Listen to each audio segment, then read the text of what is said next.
Vouloir lancer un business sur Amazon est une superbe décision que tu es peut-être en train de prendre. Attention cependant, ce n'est pas qu'une partie de plaisir et il y a des erreurs qu'il faut absolument éviter. Car crois-moi, ces erreurs peuvent te coûter des mois de travail et peuvent également te coûter beaucoup d'argent. Donc dans cette vidéo, je vais te partager les 10 erreurs qu'il faut absolument éviter quand tu souhaites lancer un business en private label sur Amazon. On démarre tout de suite juste après le générique. Allez, on y va, c'est parti. Salut, c'est Romain, bienvenue sur ma chaîne où j'aide les jeunes entrepreneurs à développer leurs revenus en ligne.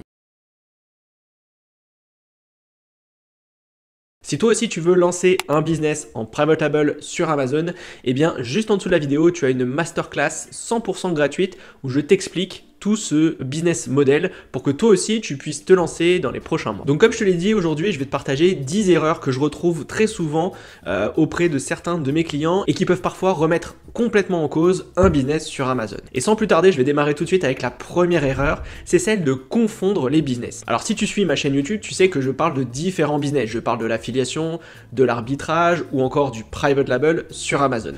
Mais du coup, il est très important de bien comprendre ce que sont ces différents business models, car en fait les finalités ne sont pas du tout les mêmes. Et le souci, c'est que parfois j'ai des gens qui prennent des appels avec moi pour se renseigner sur le business sur Amazon, et il y en a certains qui confondent littéralement tous les business. Par exemple, quelqu'un va me parler de private label et puis ensuite va me demander des autorisations de marque. Bref, il n'y a rien qui va ensemble. Donc l'idée ici, c'est déjà que tu te recentres. L'arbitrage, c'est le fait d'acheter des produits de marque qui existent déjà, avec des listings qui existent déjà. Très souvent, on va trouver ces produits en retail, donc en magasin, sur Internet, ou auprès de grossistes. Donc on va en général les acheter en Europe. Ces produits ne vont pas s'acheter sur Alibaba, d'accord? Donc c'est là où il faut bien faire le distinguo. Donc l'arbitrage, c'est on vend des marques qui existent déjà. Le private label, c'est complètement différent. Là, on va aller chercher un fournisseur directement sur Alibaba pour développer des produits de notre propre marque. Donc on va créer une marque, on va se positionner sur une niche de marché et on va vendre nos propres produits. Donc déjà, le premier point, c'est de se dire, ok, est-ce que je préfère faire de l'arbitrage ou du private label? Pour l'arbitrage, tu peux démarrer avec un petit budget, à peu près 500 €, d'accord? Alors bien sûr, si tu as plus, c'est mieux. En private label, le minimum va être à 3000 €, d'accord? Donc là aussi, il faut bien comprendre que tu ne pourras pas lancer un business en private label avec 500 €. Donc ne te disperse pas et fais d'abord focus sur un premier business et ensuite tu pourras développer un second si tu le souhaites. On passe ensuite à la deuxième erreur que je vois souvent chez les personnes qui veulent se lancer en private label sur Amazon, c'est de ne pas faire de publicité ou alors de mal calculer leur budget publicitaire. Alors je te le dis tout de suite, là aussi, entre le private label et l'arbitrage, c'est différent. En arbitrage, tu n'as pas besoin de faire de publicité. En private label, il faut faire de la publicité sur tes produits parce que si tu ne fais pas de publicité, tu n'as pas de visibilité. Si tu n'as pas de visibilité, tu n'as pas de trafic sur ton listing et si tu n'as pas de trafic, tu n'as pas de vente. Donc on va dire que la publicité, elle est indispensable quand tu vas vouloir lancer ton propre produit sur Amazon. Et l'erreur que font la plupart des débutants, c'est de ne pas calculer leur budget. Ils font un peu un all-in, c'est-à-dire qu'ils mettent en place des produits, donc ils les lancent très bien, et ensuite ils accompagnent ça d'une campagne publicitaire. Le souci, c'est qu'ils vont mettre un budget journalier, 15 € par exemple, et ils ne vont pas calculer leur CPC. Donc les CPC, c'est le coût par clic. En gros, c'est le prix que tu vas payer pour chaque clic sur l'une de tes publicités. Et c'est ça un peu le problème des débutants, c'est que vous ne calculez pas vos CPC, donc vous mettez des gros CPC, donc votre budget, il est très vite épuisé, et étant donné que votre listing est tout nouveau, vous n'avez pas beaucoup de commentaires, et que peut-être vos photos sont pas assez sexy, eh bien vous dépensez beaucoup en publicité, sans avoir beaucoup de ventes. Donc vous creusez un petit peu votre tombe. Donc il est très important quand tu lances un produit de calculer ton CPC pour savoir concrètement quel budget tu peux dépenser avec ta pub sur ton produit. Et on va éviter de voir des dépenses sans aucun achat derrière. Donc petit tips que je peux te donner, quand tu vas passer une commande de ton produit, tu vas acheter un certain nombre de quantités, tu vas réaliser un chiffre d'affaires avec ces quantités. Prenons un exemple, imaginons que tu veuilles vendre un produit à 30 € et que tu as acheté 100 pièces, d'accord? Donc tu es capable logiquement de faire 3000 € de chiffre d'affaires. Sur ces 3000 € de chiffre d'affaires, je vais te conseiller de prendre 10% de ce chiffre d'affaires et ça va être ton budget publicitaire. Donc ça va être tes 300 € de budget pour vendre ces 100 pièces. Et ensuite, tu iras voir cette vidéo pour que tu puisses comprendre comment calculer ces différents CPC pour être quasiment certain de ne pas perdre d'argent avec ta publicité. Et si tu fais ça, logiquement, tu ne seras pas dans le rouge. Troisième erreur aussi que je vois très souvent, c'est celle de ne pas faire de différenciation. Alors ici, je parle à toutes celles et ceux qui, quand ils prennent des appels avec moi, me disent « mais moi c'est très simple, je vais prendre un produit que j'ai trouvé sur AliExpress qui apparemment se vend bien, je vais en acheter et je vais vendre sur Amazon. » Alors là, je te le dis, si tu fais ça, tu vas perdre de l'argent. Car oui, cette technique ne fonctionne pas sur Amazon. Ce qu'on cherche, nous, c'est à créer une vraie marque, un vrai branding et une vraie différenciation. Si tu fais un simple copier-coller de ce qui existe sur AliExpress et que tu le vends sur Amazon, tu n'apportes aucune plus-value. Donc le client, il va aller regarder ce qui se fait un peu à droite à gauche, et puis finalement, il va aller prendre le moins cher. Donc si t'es pas le moins cher, tu ne feras jamais de vente.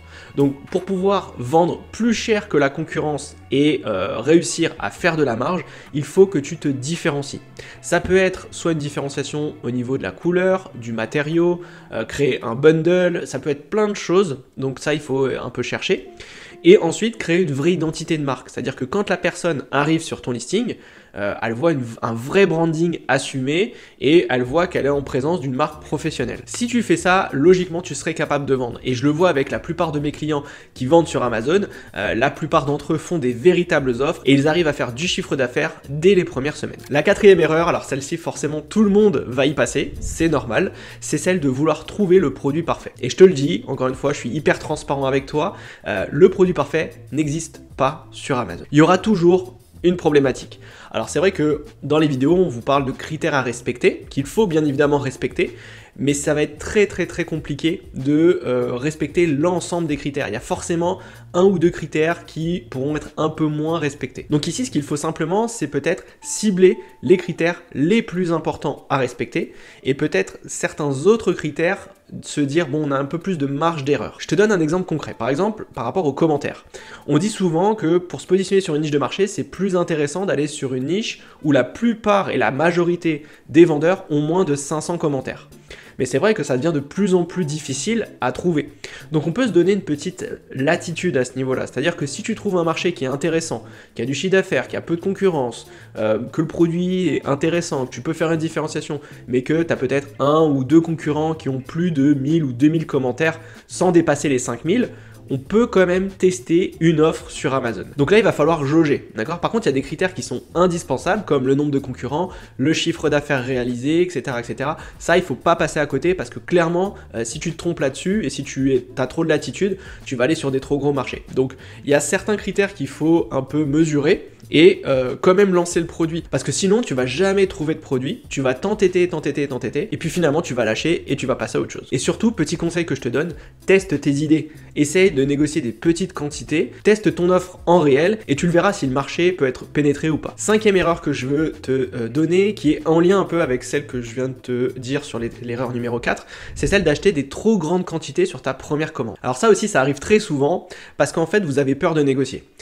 Quand vous trouvez un fournisseur et un marché à pénétrer, il faut pas hésiter à essayer de négocier les quantités.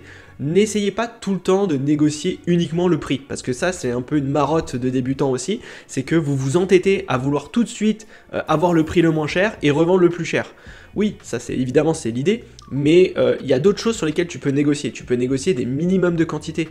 Et en fait, moins tu vas commander, moins tu prendras de risques. Et c'est plus facile de vendre 100 pièces d'un produit s'il ne fonctionne pas que d'en vendre 1000, d'accord? Donc peut-être que quand tu vas démarrer ton activité, moi ce que je te conseille, c'est peut-être de commander moins de 300 pièces sur ton offre produit pour la tester. Si ça fonctionne, tant mieux, tu essaies de recommander très rapidement. Si ça ne fonctionne pas, eh bien tu essaies de liquider le plus rapidement tes quelques pièces et tu repars sur une autre idée. Car malheureusement, j'ai trop de personnes qui viennent me voir en coaching, qui ont lancé des produits et qui me disent « Mais Romain, mon produit se vend pas, qu'est-ce que je fais ?»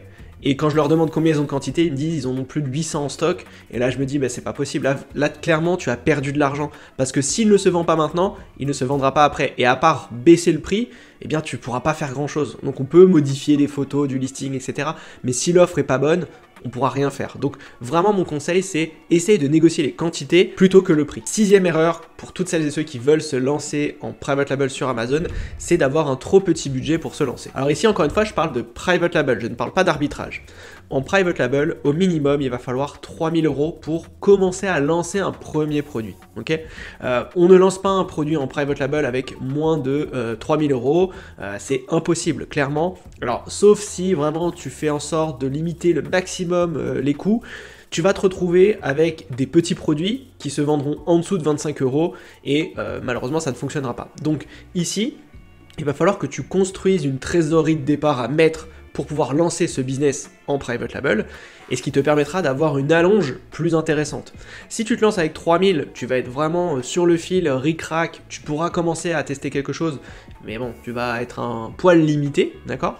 Plus tu auras de budget, plus ce sera simple de te positionner sur des produits. Parce qu'en fait, il y a plein de dépenses quand tu veux te lancer en private label. Tu vas avoir le dépôt de marque, tu vas devoir prendre des logiciels, tu vas peut-être créer une structure, tu vas bien sûr acheter des quantités, il va y avoir le transport à payer, enfin bref, tu vois, il y a plein de petites choses à prendre en compte, et malheureusement, si tu n'as pas un assez gros budget, eh bien tu vas te retrouver avec des petits produits à 20 €, et malheureusement, tu ne feras pas de marge avec ça. Alors par contre, t'es pas obligé d'avoir tout de suite les 3000 € pour te lancer. Si tu veux éviter de perdre du temps, tu peux déjà commencer à mettre en place des choses comme créer une structure, tu peux commencer à faire de la recherche produit en n'ayant pas encore ton budget total, puisque la recherche produit ça demande du temps, la création d'une structure ça demande un petit peu de temps, quelques semaines, donc tu peux commencer à mettre en place des choses, et si tu sais que tu as des rentrées d'argent qui vont te permettre d'avoir un budget, eh bien tu peux commencer tout de suite, et ensuite quand tu devras acheter tes produits, eh bien tu auras ton budget disponible. Septième erreur, qui est encore une fois en lien avec celle que je te mentionne juste avant, c'est de vouloir cibler des tout petits produits en dessous de 20 €. Alors clairement, si tu fais cette stratégie, malheureusement ça ne fonctionnera pas sur Amazon. Pourquoi? Tout simplement parce que les frais Amazon coûtent de plus en plus cher, surtout sur la Marketplace France. La publicité coûte aussi cher sur Amazon. Et ensuite, il y a les coûts de produits, il y a le transport, il y a la TVA si tu es en société. Bref, il y a tout un tas de choses qui font que vendre des produits en dessous de 20 €, c'est difficile. Mais il y a aussi une autre chose que je voulais te partager, c'est que sur les produits en dessous de 20 €, tu vas avoir beaucoup de gros industriels qui vont être présents et qui sont capables de faire du volume. C'est-à-dire que ces industriels vont pouvoir se positionner sur toutes les marketplaces européennes et éventuellement aux États-Unis. Donc quand ils vont acheter des produits, ils vont pas acheter 100, 200 ou 300 pièces. Ils vont en acheter parfois plus de 10 000. Donc forcément, ils vont avoir un prix d'achat beaucoup plus faible que nous et eux vont pouvoir faire une marge, vendre moins cher et conserver le marché. Et c'est la raison pour laquelle nous, petits vendeurs, quand on va commander des toutes petites quantités, on va être très vite pris à la gorge. Et en fait, la marge de manœuvre sur un produit à 20 €, elle est très faible. Imaginons que ton produit ne fonctionne pas, tu vas baisser ton prix. Sauf que si tous les concurrents sont à 16 € et que toi tu es à 20 €, si tu te positionnes à 16, tu vas pas être aussi intéressant qu'eux. Donc tu ne vendras pas. Alors que si tu te positionnes sur des produits plus chers, à peu près autour de 40 € minimum, eh bien si jamais le produit ne fonctionne pas, tu peux baisser ton prix d'une dizaine d'euros et là tu deviens plus intéressant que tes concurrents. Donc c'est là en fait où il faut pas avoir peur, même en tant que débutant, de vouloir aller sur des produits plus chers. Et du coup si tu vas sur des produits plus chers, achète moins de quantité au départ. Huitième erreur autour du business en private label, là on va parler aux auto-entrepreneurs. C'est en fait cette erreur qui consiste à ne pas changer de structure juridique. Car oui, on ne va pas se mentir, l'auto-entreprise, quand on veut faire de l'achat-revente sur Amazon, eh bien c'est très difficile de s'en sortir. Tout simplement parce que l'imposition sur l'auto-entreprise, elle est vraiment très très forte par rapport à une société. Quand tu es en auto-entreprise et que tu fais du chiffre d'affaires, tu vas devoir verser 13% à peu près d'URSSAF, donc tu vas devoir payer l'URSSAF 13%, et imaginons que tu fasses 15% de marge sur ton produit, et bien à toi il te reste 2%. Et avec ces 2%, il faut que tu te rémunères et il faut que tu payes aussi tes logiciels et tous tes frais d'entreprise. Donc clairement, il ne te reste rien. Donc l'auto-entreprise, c'est bien pour démarrer pas cher, parce que c'est gratuit. Donc tu peux démarrer, commencer à comprendre comment fonctionne Amazon, commencer à lancer un premier produit pour voir un peu comment ça se passe. Mais ensuite, moi je te conseille vivement de passer sur une véritable structure juridique comme une société. Car l'imposition sur la société, eh bien c'est complètement différent, c'est sur le bénéfice de l'entreprise. Et après, bien sûr, si tu veux te verser des salaires, etc., il y aura des cotisations. Mais moi, ce que je te conseille, c'est bien sûr, sur la première année ou première année et demie, de pas te verser tout de suite quelque chose. C'est de réinvestir dans des produits et tu verras ensuite pour te faire des rémunérations. Mais on va dire que déjà, l'imposition, ce sera beaucoup plus flex pour toi. En plus, avec la TVA, tu peux récupérer une partie de la TVA sur tes frais, que ce soit sur les frais Amazon ou sur les frais produits, eh bien, tu peux en récupérer une partie. Donc, tu auras une marge un poil plus intéressante. Mais surtout, l'avantage de la société, c'est que tu vas pouvoir vendre dans toute l'Europe. Alors bien sûr, c'est si tu es en Europe, puisque avec la société, tu peux activer le pan-euro et tu pourras être présent sur toutes les marketplaces européennes. Donc clairement, tu cibles beaucoup plus de monde et tu as un avantage hyper important par rapport à tous ceux qui resteront en auto-entreprise. 9e erreur autour du business Amazon FBA en private label, eh bien c'est tout simplement de baisser les bras à la première contrariété. Alors ici, je le dis très souvent, le business Amazon, c'est un projet sur le moyen et le long terme. Il ne faut pas prendre peur quand il y a beaucoup de choses à mettre en place, puisque c'est comme ça qu'est le business. Il va falloir passer tout un tas d'étapes pour pouvoir vendre ton produit sur Amazon. Donc c'est sûr que si tu veux te lancer et qu'à la première contrariété, tu dis ouais c'est bon j'arrête, ça fonctionnera pas évidemment, d'accord? Et c'est pour ça qu'il faut avoir un bon mindset, il faut se relever les manches, et moi même encore maintenant, j'ai des problèmes parfois sur ma boutique ou sur mon business Amazon, ça m'arrive. Alors au début, ça me gonfle un peu, je vais pas te mentir, mais ensuite, je me dis ok, bah alors comment je vais gérer le problème? Donc je mets en place des choses, je prends le temps de régler les problématiques, et finalement, ça se résout assez rapidement. Donc il faut vraiment que tu te dises que le business Amazon, c'est long, c'est dur, mais en fait, quand tu iras au bout, je peux t'assurer que tu vas kiffer. Et c'est la raison pour laquelle on me dit souvent, oui, mais il y a plein de nouveaux vendeurs qui arrivent sur Amazon. Oui, c'est vrai, mais sur tous les vendeurs qui arrivent, je peux t'assurer qu'au final, il y en a moins de 10% qui resteront sur le long terme, parce que tous ceux qui vont lancer sur Amazon, ils vont lancer un premier produit, et puis dès qu'il va y avoir un problème, que ce soit au niveau de la rentabilité, de la pub, ou un problème de certification, ou quoi que ce soit, ils vont lâcher l'affaire, ils vont fermer leur compte et ils vont passer à autre chose. Et ça, malheureusement, c'est le cas. Vraiment, ce que je peux te conseiller, c'est va au bout des choses. Vraiment, puisque tu verras, quand tu vends sur Amazon d'une manière régulière, c'est quand même un super business à lancer, c'est hyper rémunérateur, donc il faut vraiment pas baisser les bras. Et pour finir, 10e erreur que je peux te partager autour du business Amazon FBA en private label, c'est de ne pas avoir de plan d'action clair et précis. Car oui, comme je te l'ai dit juste avant, le business Amazon, ça demande de la structure, c'est un business professionnel qu'on est en train de lancer, c'est pas juste un business qu'on voit sur YouTube et qu'on lance facilement, non, c'est un vrai projet. Donc il y a un plan d'action à mettre en place, il y a des business plans à faire, il y a des calculs de rentabilité, il y a tout un tas d'éléments autour de la sécurité, des conformités, enfin bref, c'est un vrai business professionnel.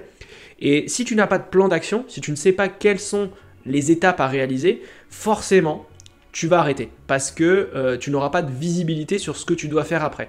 Et parfois aussi, il y a beaucoup de personnes qui vont faire des actions en premier alors qu'il aurait fallu les faire après. Bref, le plan d'action pour moi, c'est primordial. Donc, il faut que tu l'écrives, il faut que tu te dises concrètement tout ce que tu as à faire pour pouvoir lancer ton projet en private label. Et évidemment, si tu ne sais pas quelles sont ces étapes, eh bien je t'invite à me rejoindre dans mon accompagnement, puisque dans l'accompagnement ANZ Ultimate, tu as une formation, un plan d'action et un accompagnement avec moi ou l'un de mes coachs qui vont t'aider à te lancer concrètement sur Amazon. Voilà, j'espère que cette vidéo a été claire. Si tu as des questions, tu n'hésites pas, tu me les mets juste en dessous.